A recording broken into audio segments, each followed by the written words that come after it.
ముఖ్యంగా పోడు భూములకు సంబంధించి ఆనాటి కాంగ్రెస్ ప్రభుత్వం తీసుకొచ్చిన ఫారెస్ట్ రైట్స్ యాక్ట్ ద్వారా వచ్చిన ఈ చట్టాన్ని అమలు చేసే క్రమంలో ఎవరు కూడా ఫారెస్ట్ అధికారులు గిరిజన మిత్రులు ఎవరిని కూడా ఇబ్బంది పెట్టొద్దని చాలా స్పష్టంగా చెప్పాం.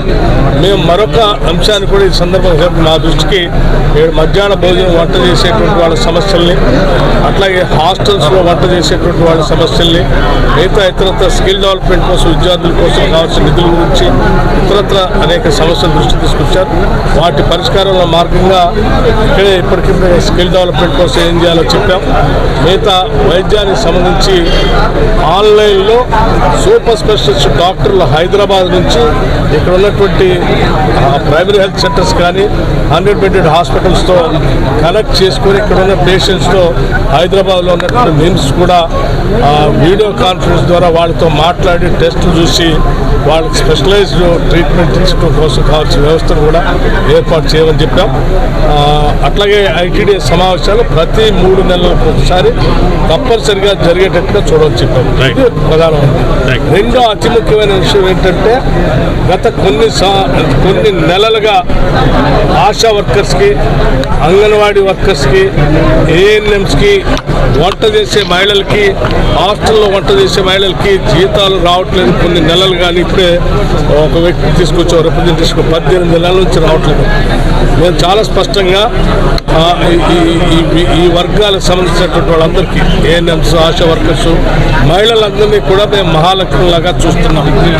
అందులో భాగంగానే ఫ్రీ బస్సు రైడ్ ఇచ్చాం. అటువంటి మహాలక్ష్మిలాగా చూసేటువంటి మహిళలు ఎవరికి కూడా ఇబ్బంది లేకుండా ఉండేటట్టుగా ప్రతి నెల ఈ సెక్షన్స్కి, ఏఎన్ఎంస్కి, ఆశా వర్కర్స్కి, మిగతా మహిళా ఉద్యోగస్తులందరికీ కూడా ప్రతి నెల జీతాలు టంచన్గా అందేటువంటి కార్యక్రమాలు చేపట్టబోతా ఉన్నాం. ఇప్పటికే మొదలుపెట్టాం. అట్లాగే రాష్ట్రంలో ఆనాడు కాంగ్రెస్ ప్రభుత్వం మొదలుపెట్టినటువంటి డ్వాక్రా మహిళా సంఘాలకి వడ్డీ లేనటువంటి రుణాలు ఇచ్చేవాళ్ళు. గత 8 సంవత్సరాలుగా ఆ వడ్డీ లేనటువంటి రుణాలు మహిళలకి పూర్తిగా బంద్ చేశారు. మళ్ళీ తిరిగి ఇందిరమ్మ రాజ్యం వచ్చింది కాబట్టి ఇందిరా క్రాంతి పథంలో సెల్ఫ్ హెల్ప్ గ్రూప్స్ మెంబర్స్గా ఉన్నటువంటి డ్వాక్రా సంఘాల మహిళలందరికీ వడ్డీ లేని రుణాలు ఇచ్చేటువంటి కార్యక్రమాన్ని తిరిగి ప్రారంభిస్తున్నామని చెప్పడం కూడా స్పష్టంగా జరిగింది. రాష్ట్ర ముఖ్యమంత్రి రేవంత్ రెడ్డి గారు, మిగతా మంత్రులందరూ కలిసి కూర్చొని మనం ఈ రాష్ట్రంలో ఉన్నటువంటి మహిళలందరూ మనం మహాలక్ష్మిలాగా చూసే కార్యక్రమాలు ఇప్పటికే కొన్ని గ్యారంటీలు ప్రకటించాం. ఆ గ్యారంటీలతో పాటు ఈ కార్యక్రమాన్ని కూడా మనం ముందు తీసుకొని పోవాలని చెప్పి చాలా స్పష్టంగా నిర్ణయాలు చేశారు.